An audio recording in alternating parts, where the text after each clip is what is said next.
If you're looking to learn a little bit about live switching camera productions, this video is for you. Whether you're a volunteer on a media team at a church, or are wanting to try some live switching for an upcoming event, there should be something for everyone. And if none of those things apply to you, here's some stock footage of cats, I guess. Aw, that one's in a tree. Anyways, this is Live Camera Switching 101. There are many uses for live camera switching, from recording meetings, speakers, church sermons, weddings, speakers, soap operas, newscasts, sports, and a ton of other things. Sometimes you use this form of switching to make your life easier in editing, and make it so you may not even have to edit at all. Usually though, you're live switching because you're streaming the video feed somewhere. To the internet, to another room in the building, to our secret lizard overlords that actually run the government. There are so many different applications and possibilities within projects like these, so remember, this is just a general overview, and your situation will change based on your particular needs and whatever it is you're filming. With all that being said, let's start with what a general setup typically looks like.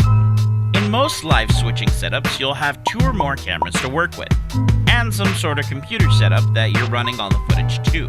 If you're recording audio from a source other than your camera, such as a soundboard, you'll have a line from that to your computer as well. That's mainly it, though you may have an output line headed to a secondary location, such as a projector or TV, and if you're streaming online, you may also want to have a laptop or tablet handy, just so you can check that the stream is running well for the viewer. That's a really basic setup. Once you have everything all working and on, I'd recommend first to white balance all your cameras and make sure they're on the same settings. If 2 shots of the same event don't match, it'll look off. To achieve the best results for getting your cameras on the same page, make sure the lights are set however they're going to be set at the time of the event. Sometimes a venue may have extra lights on while they're setting up, so you might have to adjust on the fly, but if you can match the conditions the same as how they'll be when you're live, that would be for the best. Then either point the camera at something white that's on stage if you can, or have someone hold up something white for you to white balance on. Then test how things look by having a person walk through frame on camera. Does their skin tone look normal? Can you make out all the buttons on their shirt? Are they attractive? Maybe you should go talk to them later. If not, make adjustments accordingly. Now, there are some people who are fancy and have automated cameras, meaning that all it takes to run a camera is pretty much just one main person.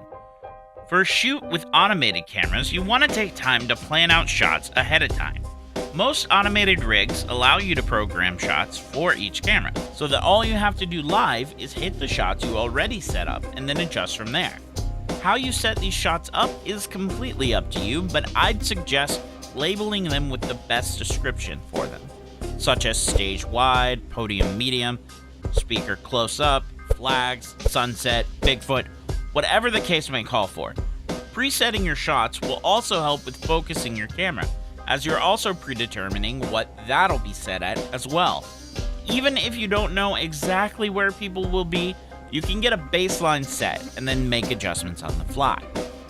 9 times out of 10, a live switching event is not something you do solo, unless you are just very, very talented.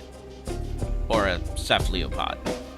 At the minimum, you'll likely have a crew of at least 2 people other than yourself. This is especially true if you're using manned cameras. Usually you'll have a director who calls the shots, a switcher who operates the board, and then camera people.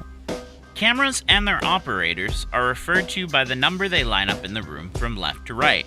This just makes things easier and also helps if you're bad with names. The biggest thing in live camera switching is communication. You and your crew need to be on the same page. A good crew doesn't need to know all the exact technical terms for framing a shot, so long as they're good at communicating with one another. Just as it's helpful for you to set up automated shots before an event, It's also a good idea to talk with each other and explain the kind of things you're going to be calling for. Sometimes people's idea of what a wide shot of a stage should be will differ from yours a bit. And if you have a really specific shot in mind for a certain camera to get, then maybe try that ahead of time. The goal being to eliminate as much mystery as possible. Now, if you happen to have camera people who are new to operating a camera, as can happen often if they're volunteers, I would suggest to make sure they at least know how to adjust the gain and the focus. When it comes to calling shots, you can usually explain to someone in less technical terms what you need. But trying to explain how a certain camera function works over a headset during an event is near impossible. If you find yourself directing all the chaos, here's some suggestions. Firstly, check to see if there's an order of service, and make use of it to take notes. You could write shots that you want to make sure you get, or you can make notes while you're filming in case any adjustments are needed in editing later. Secondly, try to have a backup shot if you can. This might depend on the amount of cameras you have at your disposal, but I'd recommend always having a wider shot at the ready, just in case a speaker runs out of the shot or walks into the audience or something along those lines. Thirdly, don't stay too closed in. It's okay to show the audience from time to time, especially if they're reacting to something, even if it's just for the sake of reminding the viewer that this is a live event and there's people there. Fourth, don't be beholden to static shots. You won't always be filming the most engaging event, but this doesn't mean you have to be bored. Wake your camera people up by having them do a slow pan of the crowd or a tilt down from above. Keep it interesting to the audience firstly, but also to yourself. Fifth, communicate however works best for you. You may work somewhere that has a policy on how you need to call shots, but if there is a little bit of flexibility, try to do what works for you. If you know cameraman Kyle doesn't grasp camera lingo very well, then don't be afraid to explain it in a different or even creative way. Instead of asking for a medium shot, maybe ask for a shot from the head to the waist. Basically something that's just a little easier to understand. Sixth, don't switch shots without telling people. Make sure when someone is live, they know it. The most common way of doing this is by simply saying something along the lines of, "Ready camera 1 is live," or "Going to camera 1. If you don't tell them that they're live, sometimes, even though they should be, they might not be as on the ball, and they may even let a speaker go out of frame. Or you may be asking another camera to make some adjustments, and they may think you're talking to them because they weren't paying attention and didn't realize they were live. Some cameras have fancy bulbs that light up when a camera is live, but a lot don't, so please keep that in mind. Seventh, be ready for plans to change. You have to stay flexible. Cameras malfunction, people will walk in front of your shots. Sometimes a camera person may even need to use the bathroom. It happens. Hopefully not super often, but just try not to sweat things or get mad at camera people when they mess up. Working an event for 2 hours can be pretty tiring if you're on your feet the whole time. So make sure to keep that level of grace there. Do your job well with excellence and whatnot, but have fun with it too if you can. The less stress, the better.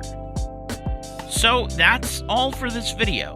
While a lot of live camera switching has a lot of formulas and rules, remember, as always, to take everything with a grain of salt.